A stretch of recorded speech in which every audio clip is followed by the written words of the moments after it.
wa nasta'in wa nastaghfiruh wa na'udzu billahi min shururi anfusina wa min sayyiati a'malina may yahdihillahu fala mudilla lahu wa may yudlil fala hadiya lahu. Asyhadu an la ilaha illallah wa asyhadu anna Muhammadan abduhu wa rasuluh la nabiyya ba'dahu. Jamaah salat Isya yang dirahmati Allah, alhamdulillah pada malam hari ini kita masih diberi kesempatan oleh Allah SWT untuk mengikuti kajian rutin kita setiap malam Jumat kedua. Dan insya Allah pada malam hari ini masih kita pada kajian fikih yang akan disampaikan oleh Ustaz Dr. Ahmad Usman. Sebelum kajian kita mulai, marilah kita buka dulu dengan bacaan basmalah bersama. Bismillahirrahmanirrahim. Waktu selanjutnya kami aturkan kepada Dr. Ustaz Ahmad Usman. Bismillahirrahmanirrahim. Assalamualaikum warahmatullahi wabarakatuh.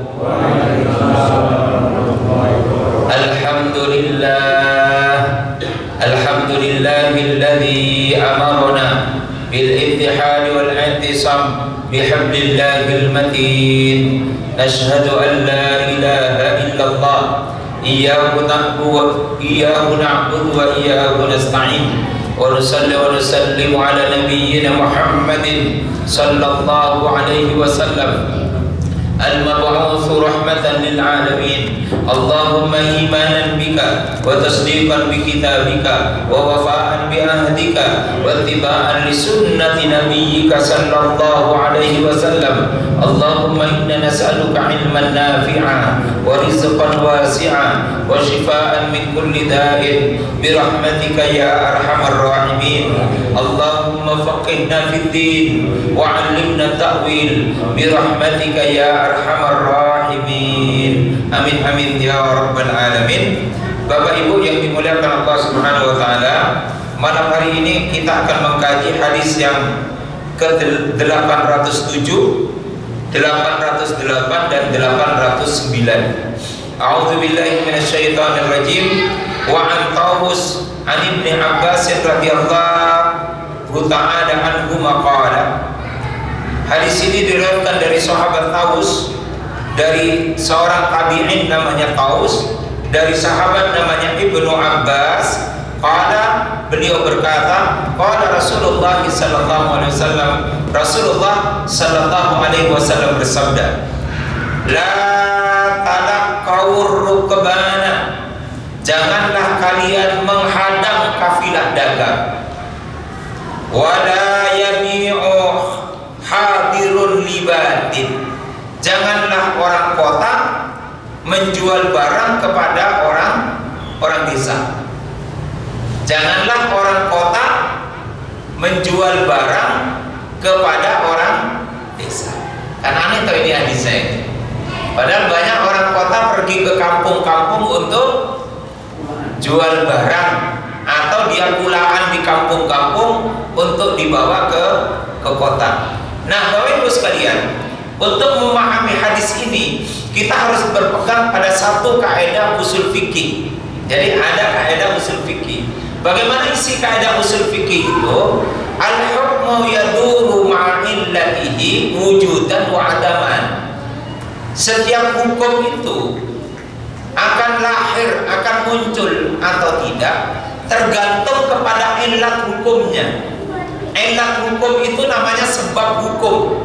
Kenapa sesuatu itu diharamkan? Pasti ada sebabnya. Kenapa sesuatu itu dihalalkan? Pasti ada sebabnya. Lalu kemudian Rasulullah mengatakan, la talaqawur rukban, janganlah kalian menghadang rombongan kafilah dagang yang sedang berjalan dari luar menuju dalam kota, atau dari luar negara menuju ke dalam negara. Wala yabi'u hadirun libadin, dan jangan orang yang berada di kota menjual barang kepada orang yang ada di desa. Qultu li Ibnu Abbasin, maka aku bertanya kepada Ibnu Abbas tentang perkataan beliau dari Rasulullah, la yabi'u hadirun liban. Apa yang dimaksud orang kota menjual menjual barang kepada orang desa.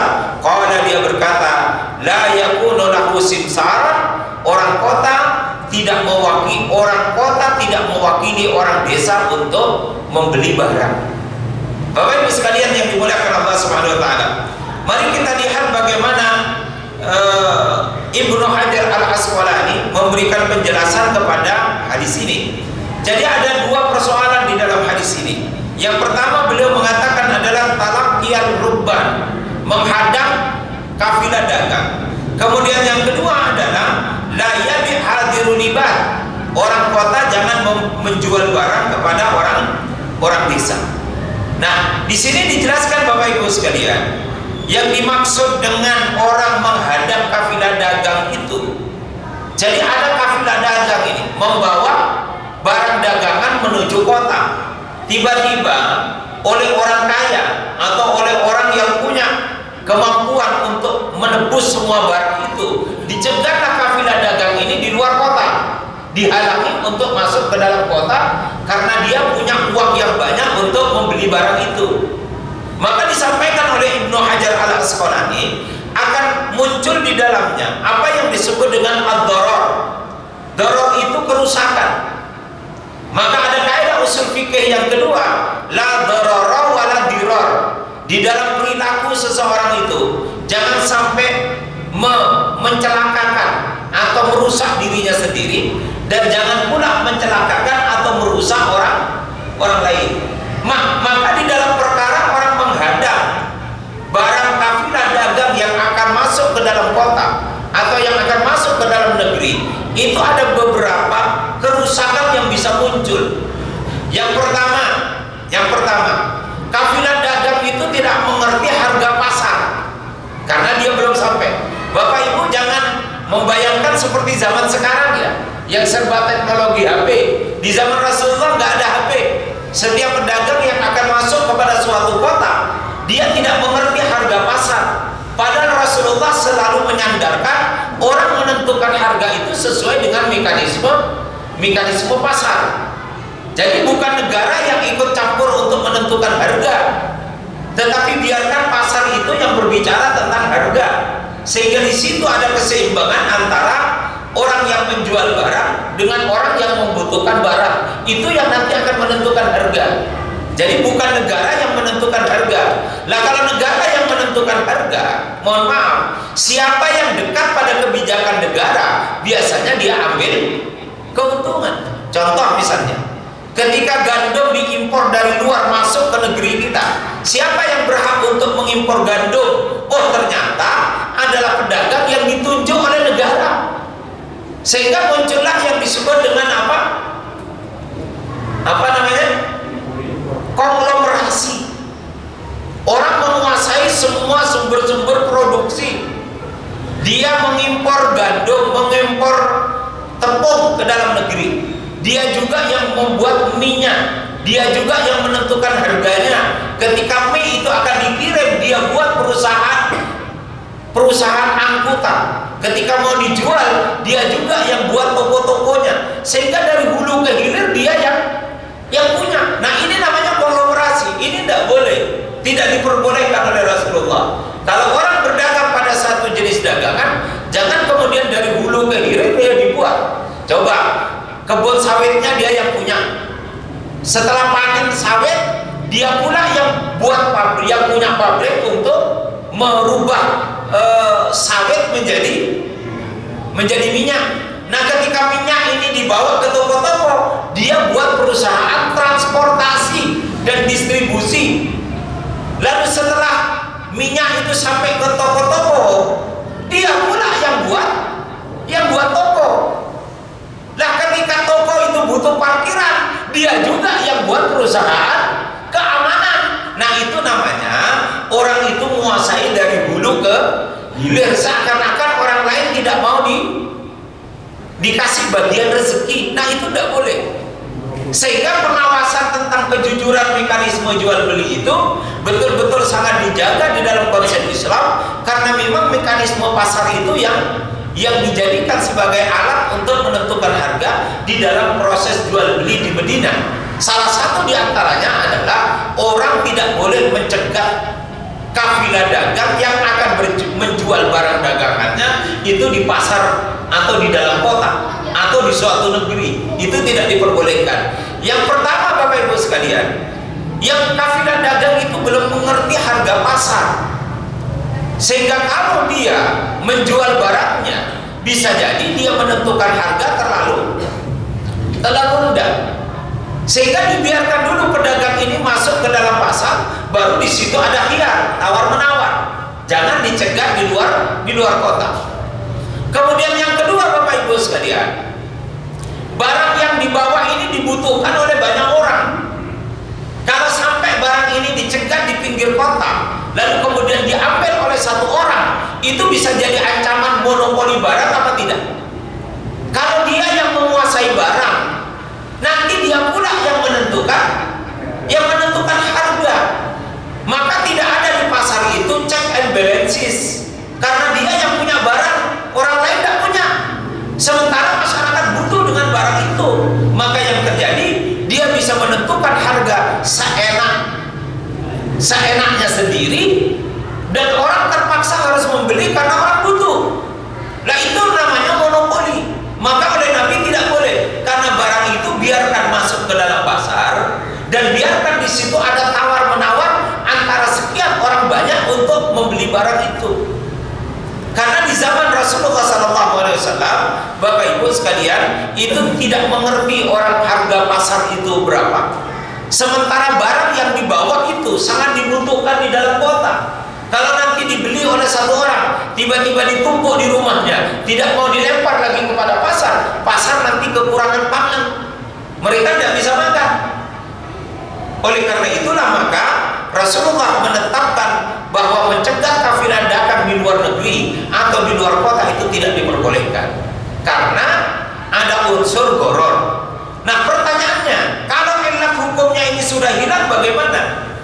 Karena sekarang mohon maaf Bapak Ibu sekalian, Bapak Ibu pergi ke Tawangmangu kepada petani, misalnya wortel, ya. Petani itu sudah ngerti lewat HP, oh ternyata harga wortel di pasar Tawangmangu per kilo 6.500. Maka petani mengatakan, karena saya tidak bawa wortel saya ke pasar, berarti saya efisien transportasi. Ya wes, tak tawarnya 6.000. Maka kalau sudah alat hukumnya ini hilang sesuai dengan kaidah hukum itu, al-hukmu yaduru ma'illati wujudan wa adaman. Hukum itu tumbuh berkembang sesuai dengan sebab kenapa hukum itu muncul. Kalau ada sebab berarti hukum berlaku, kalau sebabnya sudah hilang berarti hukum juga sudah tidak berlaku.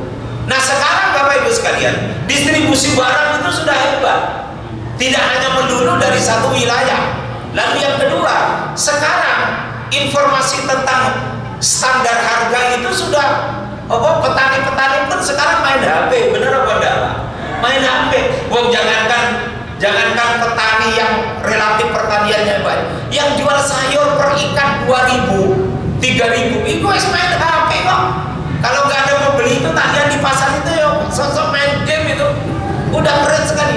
Sehingga Bapak Ibu sekalian, untuk kondisi zaman sekarang, maka tentu ketika orang membeli barang kepada petani di kebun, tentu sudah tidak lagi pada perkara tidak diperbolehkan. Tentu hukumnya menjadi boleh. Loh kenapa? Satu, distribusi barang sekarang sudah sangat merata. Dari mana-mana bisa masuk. Yang kedua, sekarang standar harga sudah bisa diakses oleh semua petani, oleh semua pedagang, dari sumber informasi tentang harga.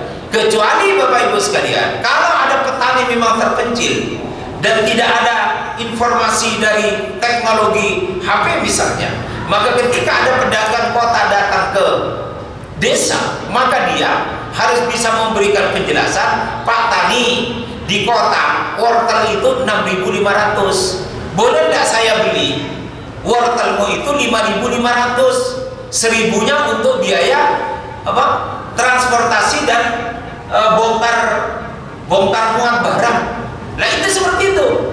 Jadi tidak kok kemudian semampang dia tidak ngerti harga di kota, wes tak tawar sak rendah-rendahnya. Nah itu tidak boleh.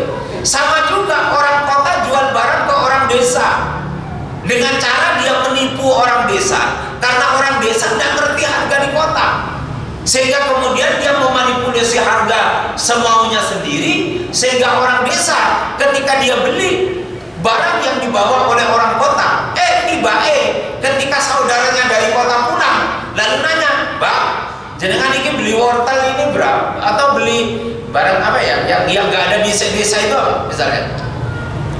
Jenengan misalnya beli mobil-mobilan untuk anakmu itu berapa? Mbak, 60.000. Alah, lah kok bisa wong di kota mau 25.000? Wah, berarti aku ditipu ya? Kan gitu kan? Lo terjadi Pak. Lalu orang walaupun dia ikhlas awalnya membeli, tetapi karena harga yang diberikan itu gapnya terlalu tinggi, maka dia terus mengatakan pada dirinya, "Oh, tiba-tiba aku ditipu toh." Padahal tadi pedagangnya itu berbusa-busa mengatakan ini barang terbaik, ini di kota saya mau ambil untung 1.000 2.000. Tiba-tiba dibeli 60.000, di kota harganya mau 25.000, sehingga orang itu merasa tertipu. Nah, disitulah letaknya Bapak Ibu sekalian. Itu artinya apa? Di dalam proses transaksi jual beli itu harus ada kejujuran. Dan ketika menentukan harga, harus ada harga kepantasan barang.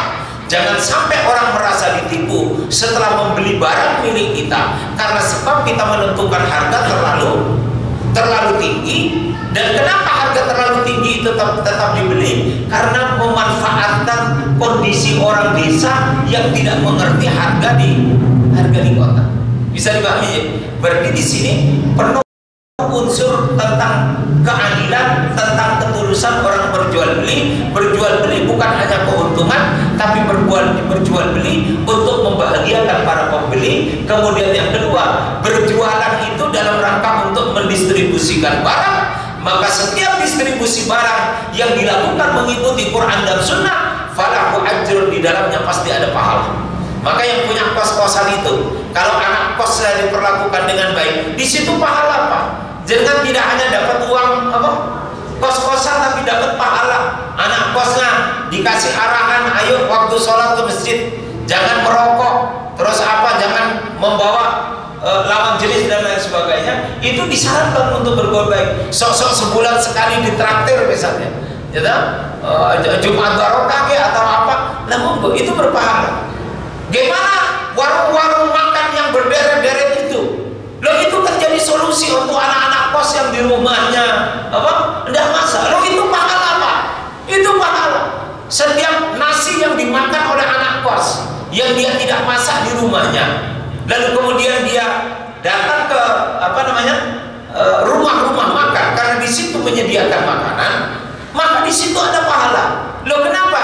Karena rumah-rumah makan itu mendistribusikan makanan kepada orang-orang yang membutuhkan makanan, sehingga kapanpun orang mau makan itu, di mana-mana ada warung. Coba warung-warung itu tutup semua, kan gigit jari tuh anak kos itu. Nah, Bapak Ibu sekalian yang dimuliakan Allah Subhanahu Wa Taala, jadi orang berjualan itu satu menyangkut distribusi barang. Yang kedua, menyangkut keadilan tentang harga. Kalau ada gharar di antara dua perkara ini, karena kafilah dagang itu dicegah, berarti satu, distribusi barang menjadi terhambat. Distribusi barang menjadi terhambat. Yang kedua, berpotensi muncul monopoli. Satu orang menguasai satu barang dan satu orang yang menentukan harga. Rakyat terpaksa harus membeli harga itu walaupun harganya sangat mahal. Maka itu yang menjadi dasar. Maka dikatakan wa huwa daf'ud darari 'anil janibi wa daf'ud darari 'an ahlil baladi. Kenapa Rasulullah melarang untuk menghadang rombongan atau kafilah dagang? Itu dalam rangka untuk daf'ud darar, menghilangkan darar, penipuan, menghilangkan kerusakan. Anil jalib, dari orang yang berjualan. Wa daf'ud darar, menghilangkan kerusakan atau kecelakaan. An ahlil badalati, kepada penduduk negeri. Coba kalau yang dibawa itu beras, lo beda dengan sekarang Pak. Beras dari Klaten bisa masuk, beras dari Wonogiri bisa masuk, beras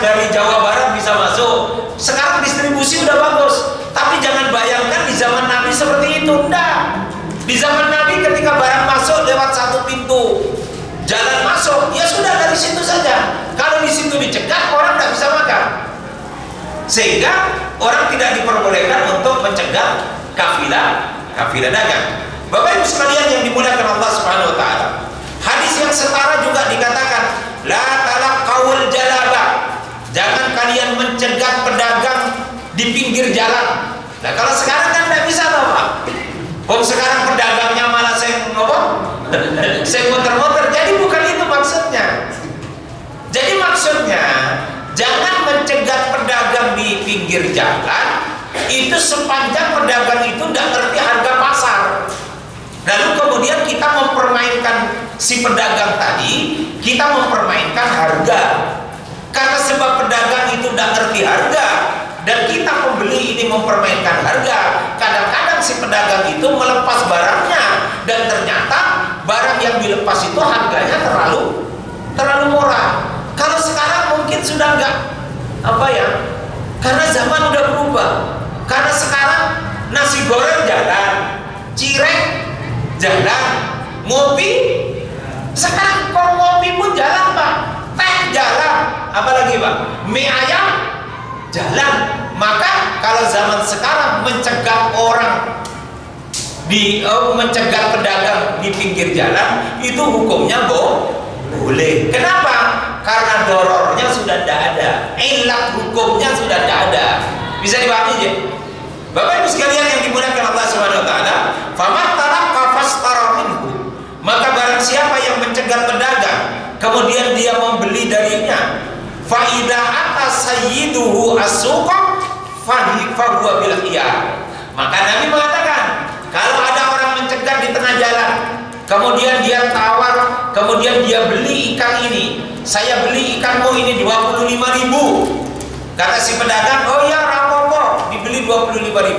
Tak tahunya si bapak tadi nyampe ke pasar, ternyata harga ikan 1 kilo itu 50.000. Maka kata Rasulullah, fahuwa bil khiyar. Pedagang itu boleh membatalkan transaksi dagang dengan orang di pinggir jalan tadi dan memilih untuk berjualan di pasar. Karena si pedagang tadi tidak ngerti harga pasar. Tapi kalau sekarang ini saya melihat ya, hemat saya, sekarang orang sudah di pinggir-pinggir jalan orang jualan sudah ngerti harga. Nah, kalau mereka sudah mengerti harga pasar, tidak lagi bisa dipermainkan oleh pembeli, maka tentu hukumnya menjadi boleh. Apa dalilnya? Al-hukmu yaduru ma'a illatihi wujudan wa adaman. Hukum itu berkelindan, ada tidak adanya tergantung kepada ilat hukum. Kalau ilatnya ada, maka berlakulah hukum itu. Tapi kalau ilat hukumnya tidak ada, maka hukum itu menjadi tidak berlaku. Orang mencegat pedagang di tengah jalan karena unsur ketidaktahuan dari pedagang tentang harga pasar. Tapi sekarang faktanya tidak. Justru orang sekarang bawa dagangan di pinggir-pinggir jalan dan bahkan sambil di coba Pak, gimana kuatnya orang Madura mendorong kapal Pak?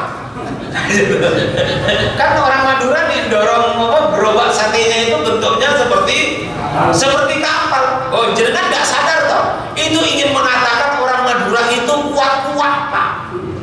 Maka dibuat gerobak kapalnya itu, gerobak satenya itu seperti apa? Kapal. Tapi jenengan tidak sadar itu. Orang Madura itu sedang pamer Pak. Aku loh orang Madura, kapal baik tak dorong, kira-kira begitu. Itu orang Madura. Coba tanya nanti yang jualan sate, Pak, kenapa gerobak satenya kok seperti apa? Kok seperti kapal? Ini apa maksudnya? Ini orang Madura asli pasti ngerti Pak. Itu biar dia sedang ofos itu. Orang Madura kuat-kuat. Wa anhu qala, diriwayatkan dari juga Ibnu Abbas, ayyabi'a hadirul biladin, sama dengan yang pertama, tidak boleh orang kota menjual barang kepada orang desa dengan dia memanipulasi harga yang terlalu mahal misalnya, itu tidak boleh. Jadi tidak boleh. Ya orang jualan dia pengen untung banyak, tetapi ada unsur kepatutan. Orang tidak boleh menentukan harga di atas ketentuan harga pasar. Dan apalagi dia memanfaatkan orang karena dia tidak paham tentang harga pasar. Wala lagi nih. Dan bahkan ketika dia menjual barang, tanajasu, memuji-muji, membanding-bandingkan. Bu, sudahlah Bu, ini di kota salah ini, bukan salah, motor-motoran ini kalau di kota Bu, ini harganya sangat mahal. Tapi di sini saya jual 60.000 untuk jenengan, saya mau untung 1.000, 2.000. Sehingga apa? Karena dipuji-puji begini. Bu, jenengan kalau ke kota cari motor-motoran yang lebih bagus dari ini. Nggak ada Bu, wes tak jamin nggak ada. Karena dia ngerti nih, orang desa ya orang mungkin ke kota. Itu namanya aja orang desa. Apalagi orang pulau. Sehingga dia diberikan ungkapan-ungkapan tajassus. Lalu akhirnya apa yang terjadi? Karena tajassus barangnya dipuji-puji, harganya dikatakan murah. Akhirnya orang desa itu hatinya dulu, oh bener ini, pasti ini motor-motoran ini bagus dan harganya memang murah. Kalau 60.000 dibayarlah 60.000. Satu ketika dilarang, si orang desa diajak saudaranya yang di kota untuk jalan-jalan ke kota. Setelah jalan-jalan ke toko, ketemu motor-motoran yang sama. Setelah dilihat harganya mau 20.000 rupiah, kira-kira dia langsung mangkel apa enggak Pak? Mangkel apa enggak? Oh mangkel loh Pak. Loh Mbak, ini tuh sebentar, ini motor-motoran tak beli loh kemarin di desa. Ada orang kota datang jualan motor-motoran ini. Katanya ini motor-motoran ini terbaik, 60.000 itu sudah sangat murah. Bapak itu ambil untung hanya bahasanya apa, 1.000, 2.000. Tiba mau 20.000, berarti dia ambil keuntungan 40.000. Oh tiba aku ketipu lah, itu loh Pak. Lah itu yang nggak diperbolehkan. Jangan sampai pembeli itu merasa ditipu karena kita memberikan harga kepada barang itu melampaui terlalu jauh dari harga pasar. Maka hati-hati. Wala yabi'u ar-rajulu ala bai'i akhi. Tidak boleh seorang laki-laki menawar barang pada saat dimana barang itu ditawar oleh orang lain. Jadi kalau ada orang hiar tawar-menawar, kita jangan masuk Pak. Bu, mangganya berapa harganya? 25.000. Bu, sudah ini aja 18.000. Nggak boleh Bu. Duh berapa ya? Yaudah 19.000 aja. Tiba-tiba kita datang, Bu, untuk aku aja, wes tak beli 24.000. Itu nggak boleh Pak. Selesaikan dulu orang ini tawar-menawar. Kalau ini dinyatakan sudah tidak membeli, sudah nggak jadi, baru jenengan apa? Masuk. Karena kalau ini lagi asik tawar-menawar, tiba-tiba jenengan datang menawar dengan harga yang tinggi, kira-kira orang itu tersinggung apa enggak? Oh tersinggung Pak. Apalagi kalau orang yang temperamen itu bisa maka akhirnya yang awalnya tidak punya masalah akhirnya punya masalah. Maka kata Rasulullah SAW, wala yabi'u ar-rajulu ala bai'i akhi. Tidak boleh orang menawar barang pada saat di mana barang itu sedang terjadi tawar menawar dengan orang lain. Kita tidak boleh masuk, kecuali nanti kalau akadnya muzayadah. Muzayadah itu loh apa? Nabi ketemu dengan sahabat, ya Rasulullah, saya ini sudah menjadi orang bangkrut, tidak punya uang ya Rasulullah. Lalu kemudian kata orang itu, ya Rasulullah, bisa nggak engkau jualkan ini pelana unta saya? Pelana unta saya ditawarkan. Maka terus Nabi ambil pelana untanya, lalu mengangkat mengangkat pelana unta. Wahai para sahabat, siapa yang bisa kasih harga dari pelana unta ini? Kemudian ada orang mengatakan, ya Rasulullah, saya berani 1 dirham. Man yuzid, siapa yang bisa kasih harga yang lebih tinggi? Ini namanya lelang. Nah kalau lelang beda Pak. Kalau jenengan ke pasar itu bukan lelang, tapi secara pribadi pembeli dan penjual tawar menawar. Maka pihak yang ketiga tidak boleh masuk untuk masuk di dalam tawar menawar itu. Biarkan dulu dia selesai, jadi atau tidak jadi. Kalau jadi, kita bisa ikut dengan harganya yang pembeli. Kalau nggak jadi, kita bisa mengganti untuk tawar menawar berikutnya. Tapi kalau lelang, namanya akad muzayadah, maka boleh. Nabi kemudian menyampaikan, oh dia 1 dirham. Man yuzid, siapa yang bisa kasih kasih harga lebih tinggi. Lalu Nabi teriak lagi, man yuzid. Lalu kemudian ada seorang sahabat mengatakan, ya Rasulullah, saya berani 2 dirham. Nah, ini barang untukmu, silakan dibayar 2 dirham. Diberikan uang 2 dirham, diambil oleh Rasulullah. Lalu kemudian uang dirham ini diberikan kepada sahabat yang tadi mengucapkan dirinya sudah tidak punya uang. Lah, ini namanya akad muzayadah atau akad lelang. Dan itu boleh, silahkan saja. Kalau menggunakan akad lelang, maka orang boleh masuk di dalam penawaran orang lain karena memang dimaksudkan barang itu untuk dilelang. Wala yakhtubu ala khibbati akhi. Orang tidak boleh melamar seorang perempuan manakala perempuan itu di bawah lamaran orang lain. Jadi kalau bapak-bapak, mohon maaf ya, diminta bantuan anak muda untuk melamar seorang perempuan, tolong tanya yang pertama itu pada orang tuanya, Pak, mohon maaf, apa putri jenengan yang bernama Safira itu dalam lamaran orang lain apa tidak? Itu dipastikan, Pak. Jangan sampai kita harus menggebu-gebu menyampaikan kata lamaran, tak tahu ini sang perempuan sudah dilamar orang lain. Lah itu haram. Perbuatan itu haram. Kalau itu dilakukan dengan cara yang sengaja, maka tolong bertabayyun dulu. Perempuan yang mau kamu lamar ini sekarang terikat lamaran orang lain apa enggak? Coba konfirmasi dulu. Jangan sampai Pak Debo ini wes ngelamar dia, tak taunya dia sudah dilamar oleh orang lain. Nah itu tolong dicari tahu dulu.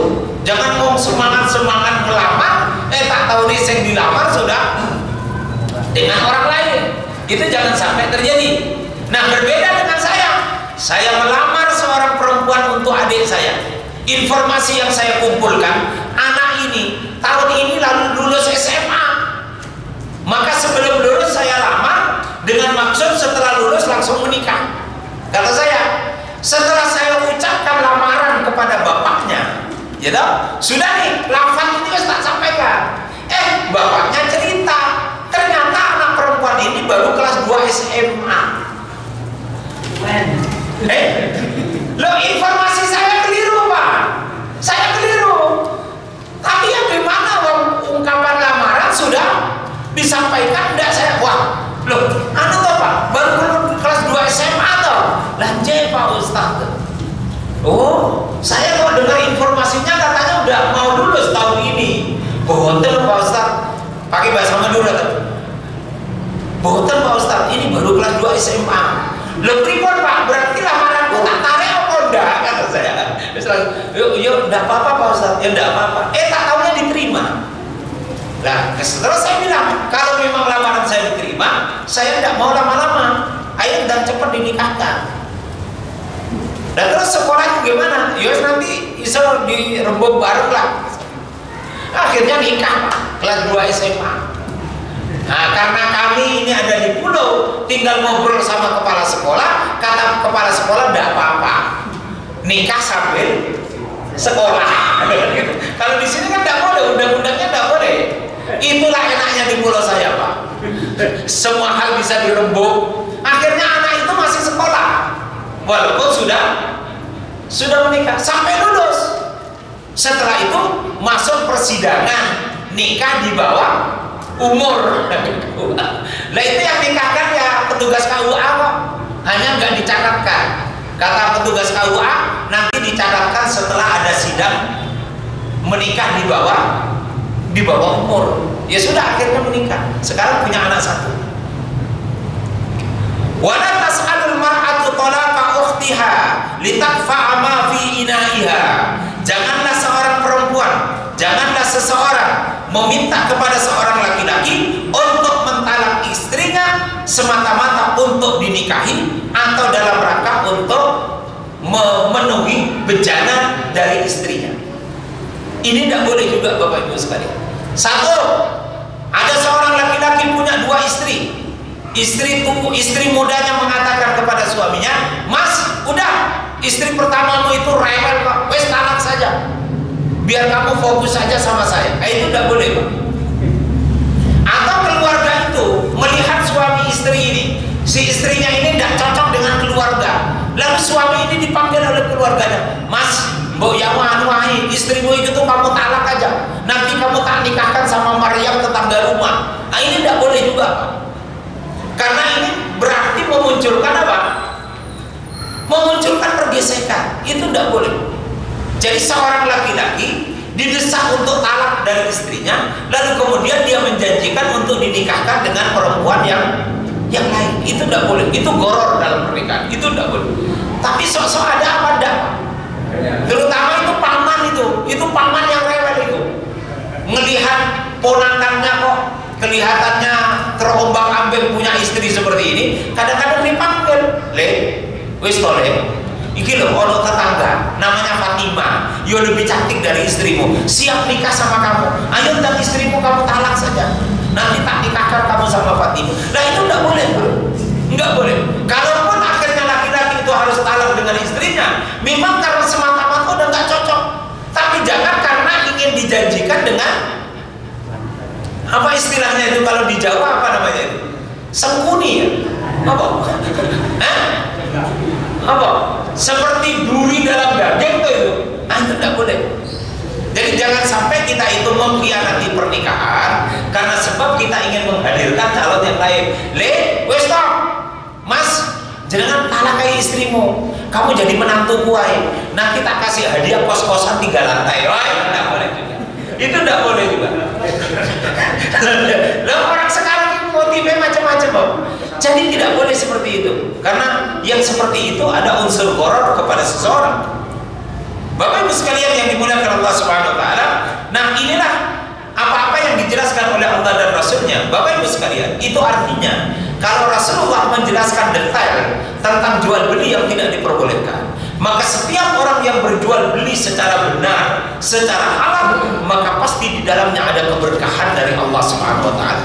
Maka mudah-mudahan setiap rezeki yang masuk ke dalam keluarga kita bisa dapatkan dalam bentuk kita bertransaksi dengan cara yang halal. Maka hati-hati kalau bapak-bapak misalnya punya khiyar majlis atau khiyar bisyarti, maka tolong barang itu jangan ditawarkan kepada orang lain.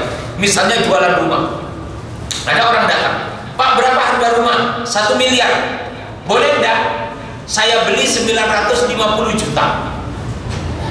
Pak, kami tak rembukan sama keluarga, saya kasih waktu 2 hari ya. Setelah 2 hari jawaban saya kirim. Tak taunya belum 1 hari dia sudah hubungan dengan orang lain. Nah, ini jangan, Pak. Ini namanya pengkhianatan.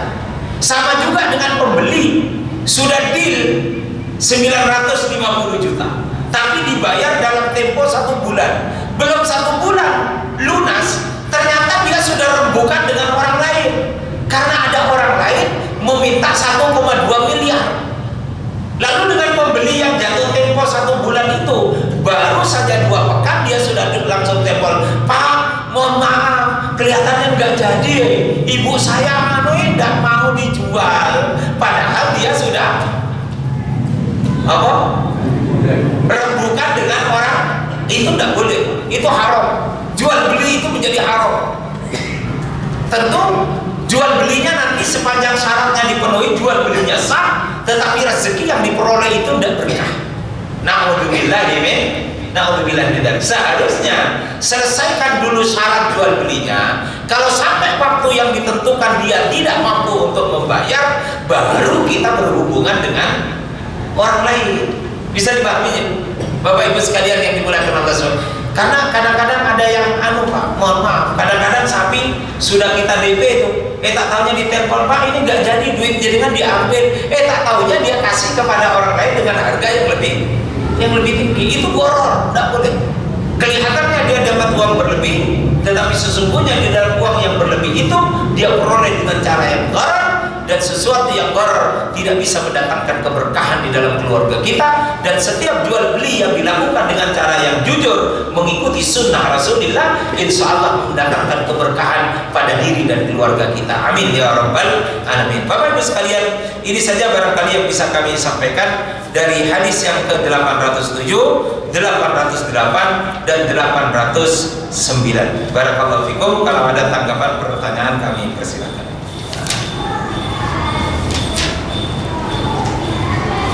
Coba tanya.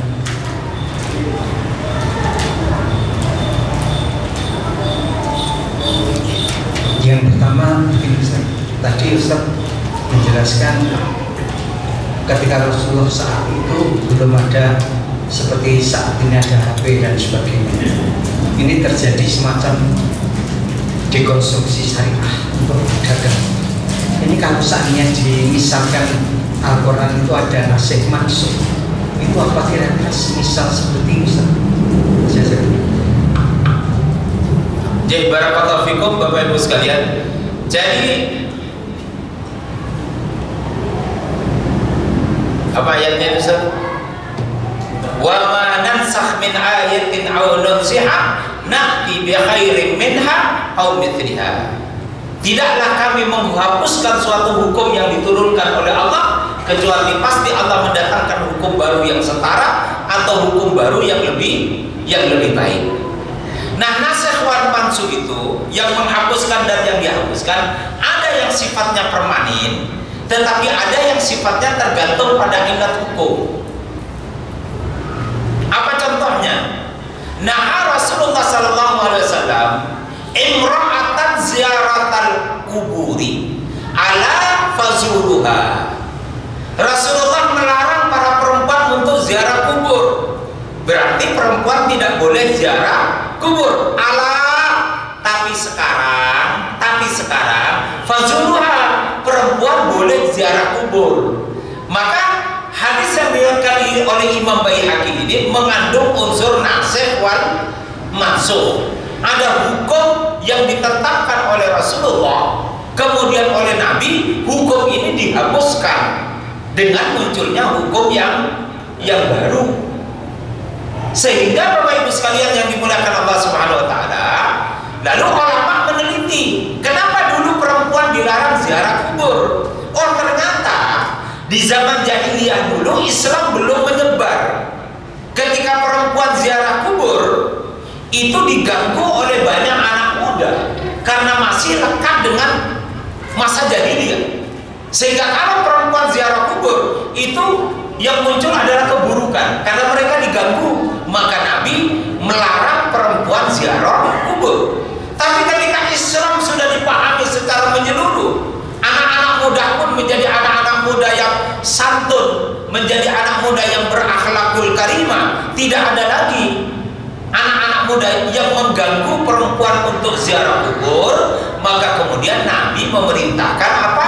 Fazuruha. Hei para perempuan, sekarang saya perintahkan kamu untuk ziarah kubur karena tidak lagi gangguan. Tapi kalau suatu saat nanti muncul kembali bahwa perempuan ziarah kubur itu diganggu oleh anak-anak muda, maka hukum yang pertama bisa berlaku lagi. Itu nasikh mansukh yang tergantung pada ilat hukum. Tetapi ada nasikh mansukh yang bersifat abadi. Tentang apa? Masa iddah. Masa iddah bagi perempuan yang ditinggal meninggal oleh suaminya. Berapa bulan? 4 bulan. Arba'ata asyhurun wa asyra. Jadi kalau seorang istri ditinggal meninggal oleh suaminya, maka peraturan yang pertama muncul di dalam surah Al-Baqarah itu bukan 4 bulan 10 hari. Walladzina yatawaffawna minkum wa yadharuna azwaja wasiyatan li azwajihim mata'an ilal hauli ghaira ikhrajin. Apabila seorang istri ditinggal meninggal oleh suaminya, maka hendaklah istri itu ada di dalam rumah selama 1 tahun dan suami meninggalkan nafkah setelah meninggal dunia untuk masa 1 tahun ketika perempuan itu dalam masa tunggu di dalam rumah. Jadi ayat surah Al-Baqarah, saya lupa ayatnya berapa, itu menyatakan masa iddah perempuan itu 1 tahun. Tetapi kemudian muncul ayat berikutnya, walladzina yatawaffawna minkum wa yadharuna azwaja.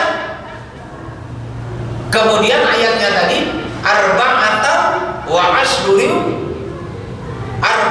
ashhurin wa asyra. Ketika seorang istri ditinggal meninggal oleh suaminya, maka dia memiliki masa tunggu sebelum dia menikah kembali adalah 4 bulan 10 hari. Kira-kira jangan mau pakai yang setahun atau 4 bulan 10 hari. Maka yang dipakai adalah hukum yang nasikh. Yang mansuh itu yang dihapuskan, yang nasih itu yang menghapuskan. Dan ini sifatnya permanen, tidak ada ilatnya. Sehingga sepanjang kehidupan manusia sampai hari kiamat, kalau seorang istri ditinggal meninggal oleh suaminya, maka si istri itu dihindarkan dari berdandan, tidak mempercolok penampilan, tidak pergi kemana-mana kecuali untuk hal yang sangat-sangat penting. Itu selama berapa hari? 4 bulan 10 hari. Bukan 1 tahun loh ya, bukan 1 tahun. 1 tahun itu hukum yang lama. Hukum yang baru itu 4 bulan 10 hari. Jadi istri ditinggal meninggal oleh suami, jangan dulu berdandan, jangan dulu berpenampilan mencolok, lalu kemudian jangan ini itu selama 4 bulan 10 hari. Nah pertanyaannya, kalau ada bapak-bapak yang berminat pada perempuan itu, udah ngebet tapi belum keluar dari masa iddah, gimana caranya? Pak, ada nggak di antara bapak-bapak seorang istri mohon maaf, ini cerita beneran. Ada 2 orang bertetangga. Si suami dari tetangga ini jatuh cinta kepada si perempuan yang dia punya suami. Tapi karena dia itu orang jenggotnya yang gede, pakai gamisnya seperti jenengan lah mas. Tapi dia jatuh cinta. Mohon maaf Bapak Ibu sekalian, cinta itu tidak bisa dikendalikan Pak. Bukan urusan gamis atau urusan jenggot yang panjang. Namanya cinta itu ya masuk itu, walaupun punya istri loh. Namanya saja Allah senang. Nah dilala, kok Gusti Allah mentakdirkan laki-laki itu senang sama istri tetangga padahal dia sudah punya istri. Maka si bapak itu berdoa kepada Allah, ya Allah, kenapa engkau berikan cinta saya ini kepada seorang perempuan yang sudah punya suami dan aku pun sudah punya istri. Ya Allah, berikan takdir baikmu kepadaku, suatu saat nanti kalau perempuan ini ditinggal meninggal oleh suaminya, maka saya berazam kepada engkau ya Allah, izinkan saya menikahi perempuan itu. Ternyata doanya makbul Pak. Ternyata doanya doanya makbul. Ternyata suaminya itu meninggal dunia lebih awal. Dan akhirnya apa yang terjadi? Sebelum 4 bulan 10 hari, maka si laki-laki sudah memberikan isyarat. Boleh Pak. Jadi memberikan apa? Memberikan isyarat kepada siapa? Kepada si perempuan. Caranya gimana? Bisa ucapan, bisa meninggalkan selendang, atau bisa dengan unsur-unsur yang lainnya. Misalnya begini, Mbak, jenengan sing sabar yo. Ini sudah kehendak dari Gusti Allah. Tapi jenengan rasa khawatir. Nih jenengan punya keperluan apapun yang jenengan sendiri tidak bisa melakukannya, tolong telepon saya siap 24 jam. Wah, gitu tuh. Atau Mbak, jenengan sing sabar yo, aku titip selendang untuk jenengan pegang-pegang. Itu isyarat tuh. Itu artinya kita pesen si perempuan itu jangan sampai kedahuluan oleh orang lain.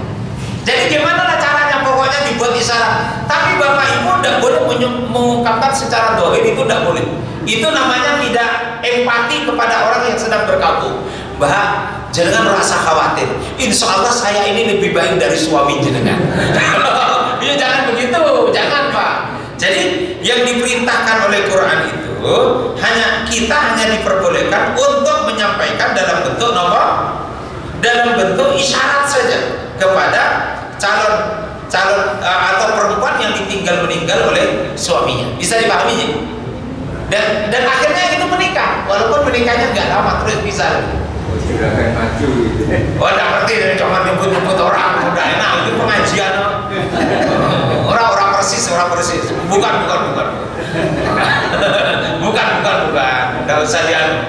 Nggak usah diperjelasin, tetangganya ini kelihatannya. Wallahu a'lam bishawab.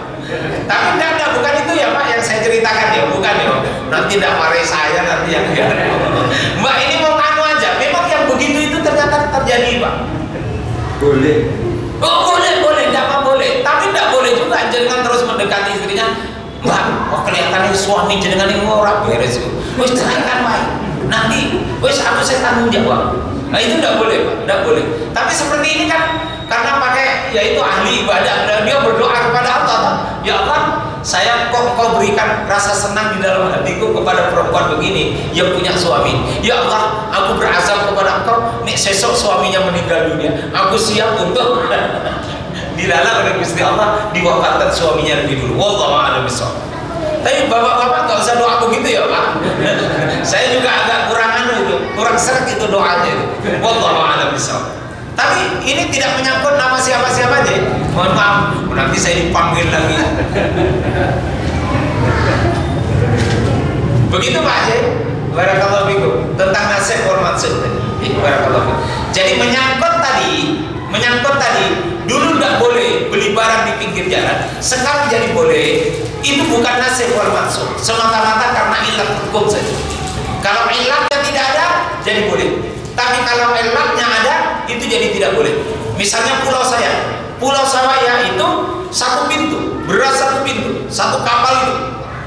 Sehingga kalau musim ombak, ada barang masuk, tiba-tiba dicegat oleh satu orang, baru itu tidak boleh. Karena barang itu dibutuhkan orang sapulau. Jadi jenengan mau menaklukkan pulau saya gak apa-apa. Cegat saja kapal tidak datang ke pulau saya, selesai kita itu. Di pulau itu, selesai kita itu di pulau itu. Untunglah sekarang saya ada di Solo. Kapan-kapan kita rekreasi ke pulau saya ya. Wes pokoknya tak kasih gratis ikan tiap hari. Wes gitu ya. Tapi jangan mabuk 10 jam di laut. Jadi saya kira demikian. Sedikit. Oh masih Jih, barakallah Pak. Mau tanya tentang tadi telah disampaikan bahwa masalah jual beli atau dagang itu barang yang dijual.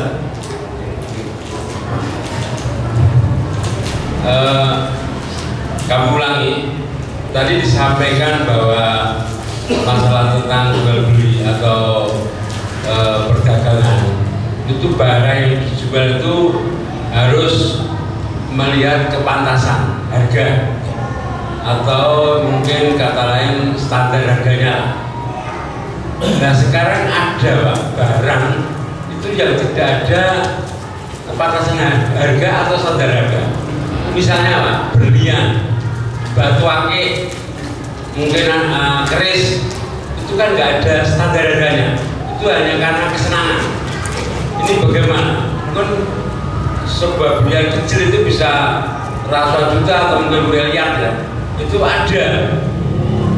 Nah ini dengan jual beli seperti ini gimana hukumnya? Itu saja Pak Ustadz. Matur nuwun. Assalamualaikum warahmatullahi wabarakatuh. Bapak Ibu sekalian yang dimuliakan Allah Subhanahu wa taala, saya sudah sampaikan 2 pekan yang lalu ya. Jadi perdagangan itu antakuna tijaratan antara minkum. Jadi dasar jual beli itu yang pertama adalah ridho sama ridho. Itu yang pertama aja. Apa? Ridho, pembeli ridho, penjual ridho. Itu satu. Yang kedua, ditambah oleh ilmu ini. Kalau dia menyangkut barang yang terkait dengan barang yang beredar di pasar, maka dia juga harus memperhatikan dari kepatutan harga. Jadi kepatutan apa? Harga.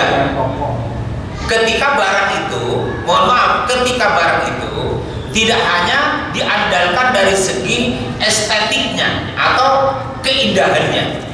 Karena kalau barang yang dimaksud oleh jenengan itu kan bukan barang pasar, tetapi itu barang yang diambil karena estetik. Sehingga kalau ada batu akik, mungkin itu satu-satunya di dunia yang bentuk seperti itu. Sehingga penentuan harga itu bukan lagi ditentukan oleh harga pasar. Kan batu akik tidak pakai harga pasar Pak. Tetapi menyangkut misalnya ada batu akik lalu ada tulisannya menyerupai tulisan Allah, itu kira-kira harganya jadi mahal apa enggak? Bisa jadi mahal.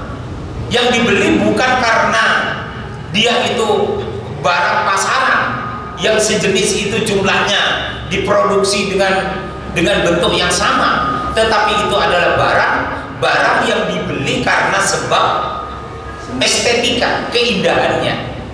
Nah, kalau sudah menyangkut keindahan, maka kembali kepada hukum yang pertama, antara dimingkum, berdasarkan apa? Kesepakatan. Dulu namanya bunga itu gelombang cinta itu dulu juga sama, Pak. Nah, jadi itu yang saya maksud. Nah, sementara yang berkait dengan harga pasar seperti beras, mainan, dan sejenisnya, tentu ketika kita berjualan ke desa, jangan sampai melakukan penipuan kepada orang desa dengan tajassus, lalu mengatakan beras ini di kota harganya 50.000 mbak, wes sama jenengan tak jual rugi 40.000, padahal di pasar mau 15.000. Itu namanya tajassus, Pak. Bisa dipahami ya? Menjual barang dengan cara tajassus, ternyata harganya di atas kepantasan. Nah, itu yang tidak boleh dilakukan. Saya kira itu barakallahu. Walaupun relatif harga kepatutan itu berapa, kita tidak bisa mengatur. Itu sesuai dengan mekanisme pasar dan al-ada muhakkam. Di sini dikatakan al-ada, kebiasaan orang berjualan. Sehingga hukum ini nggak bisa ditentukan kecuali melihat jenis barang yang dijual. Ibu saya itu beli ikat pinggang di Klewer, saya pulaan di Klewer itu. Harga satu ikat pinggang itu paling mahal 12.500. Setelah dikirim ke pulau saya, ibu saya jualnya itu 40.000. 40.000. Ongkos transport. Ya, ada ongkos transport memang. Ada risiko hilang juga di kapal itu. Itu di kapal kalau sudah hilang satu box itu habis sudah. Ada risiko hilang, sehingga diberikan harga berapa? 40.000. Nah, harga 40.000 itu tentu dihitung dari Klewer, dibawa nanti dikirim ke Surabaya, dari Surabaya nanti ke Kaliangat, dari Kaliangat nanti naik kapal, dari kapal nanti dibongkar oleh apa? Oleh yang bongkar barang. Setelah itu naik lagi sampai ke rumah. Sok-sok kadang kalau datang sebelum subuh ditaruh di depan rumah, itu habis subuh barang itu. Pernah ibu saya itu satu kardus isi sepatu sawah itu diambil orang. Nah, sehingga harganya 40.000 itu menurut saya bukan harga dan ibu saya nggak tajassus. Tajassus itu begini, berapa harga ikat pinggang? 40.000, murah loh itu. Itu nih beli di Solo 50.000 loh. Itu namanya tajassus. Nah, ini yang nggak boleh. Bisa dipahami apa enggak? Jadi jangan tajassus. Artinya memuji-muji barang, melebih-lebihkan barangnya agar orang tertarik untuk membeli. Padahal di dalam tajassus itu ada kebohongan. Sehingga yang menyangkut akik itu justru tidak ada harga pasarannya, Pak. Kasih aja misalnya 1 miliar. Nah, kalau dia mau, ya semoga. Kan kira-kira begitu. Nah, tetapi mohon maaf, di tempat saya ada orang dari Surabaya datang beli barang yang sakti. Gimana cara mengujinya? Dia ditaruh di atas gelas atau barang itu di atas dikasih gelas. Kalau ditembak pakai senapan angin 3 kali tidak pecah, maka dia akan bisa beli sampai 5 juta rupiah. Loh, ini sudah barang horor ini, barang perdukunan. Lalu tempat saya ada itu, Pak. Sehingga simpanan-simpanan orang itu keluar semua. Ada tempurung, ada pisau, ada keris, ada semuanya dibawa, ada kayu segi 4. Ini katanya dari leluhur. Nanti diuji begitu, ditembak pakai senapan 3 kali. Kalau nggak pecah ininya apa? Kalau nggak pecah nanti dibeli 5 juta. Nah, kalau jual beli seperti ini, di situ mengandung unsur kahana. Kahana itu artinya apa? Perdukunan. Nah, itu jenis jual beli seperti ini tentu jual beli yang tidak diperbolehkan oleh syariat karena di dalamnya ada unsur perdukunan. Jadi monggo Pak, batu akiknya dikembangkan ya. Loh, karena di Mekah juga ada orang jual batu akik kok. Dulu ada teman saya itu sama-sama berangkat umroh, di depan hotel itu langsung borong bisa beli 20 dibeli langsung untuk kenang-kenangan beli batu akik di Mekah. Ceritanya jadi keren. Padahal wallahu a'lam bishawab. Saya termasuk yang tidak terlalu paham. Wallahu a'lam bishawab. Saya kira begitu. Jadi itu karena estetiknya. Barang yang dibeli karena indahnya. Sama dengan batik cetak dengan batik apa? Batik yang dihalus sendiri tuh. Nah itu kan harganya cenderung lebih mahal. Loh kenapa kok lebih mahal dibandingkan batik cetak? Ya wajar, karena proses pengerjaannya, kemudian itu model satu-satunya di seluruh dunia, lalu memberikan efek dia lebih mahal. Tentu harganya tetap bisa dijelaskan. Lukisan. Nah, termasuk lukisan juga, itu yang dijual estetiknya. Bapak Ibu pernah jalan-jalan ke Museum Avandi di Yogyakarta. Oh, hanya sketsa lukisan itu ditulis harganya 250 juta. Lah kita bingung, ini indahnya apa? Jadi Avandi buat sketsa tulisan, belum jadi sketsa gambar, belum jadi gambar loh Pak, baru istilahnya apa? Pakai ya sketsa begitu, pakai potret, lalu dikasih harga 175 juta. Saya ngelihat jadi mahasiswa yang di depan UIN itu kan, itu depan, kok ini ki opo saya dibeli ya kan mahasiswa mikir peron Pak. Oh ternyata yang begitu-begitu itu ada yang beli Pak.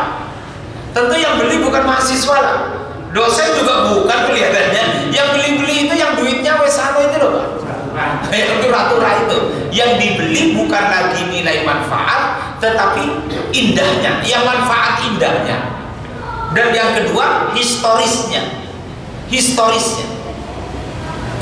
Ketika lukisan itu dibeli dengan harga yang sangat mahal, tentu itu bukan harga pasar ya. Kalau itu sudah harga tersendiri. Antarodin barakallahu fikum. Jawab ya. أعوذ بالله من الشيطان الرجيم بسم الله الرحمن الرحيم حمدا شاكرين حمدا نائمين حمدا يوافي نعمه ويكافئ مزيدا ربنا لك الحمد كما ينبغي لجلال وجهك الكريم وعظيم سلطانك برحمتك يا أرحم الراحمين اللهم ربنا لا تزغ قلوبنا بعد إذ هديتنا وهب لنا من لدنك رحمة إنك أنت الوهاب برحمتك يا أرحم الراحمين اللهم ربنا هب لنا من أزواجنا وذرياتنا قرة أعين واجعلنا للمتقين إماما برحمتك يا أرحم الراحمين اللهم ربنا آتنا في الدنيا حسنة وفي الآخرة حسنة وقنا عذاب النار وأدخلنا الجنة مع الأبرار يا عزيز يا غفار برحمتك يا أرحم الراحمين سبحان ربك رب العزة عما يصفون وسلام على المرسلين والحمد لله رب العالمين amin amin ya rabbal alamin. Demikian yang bisa kami sampaikan, kurang lebihnya mohon maaf. Billahi taufiq wal hidayah. Wassalamualaikum warahmatullahi wabarakatuh.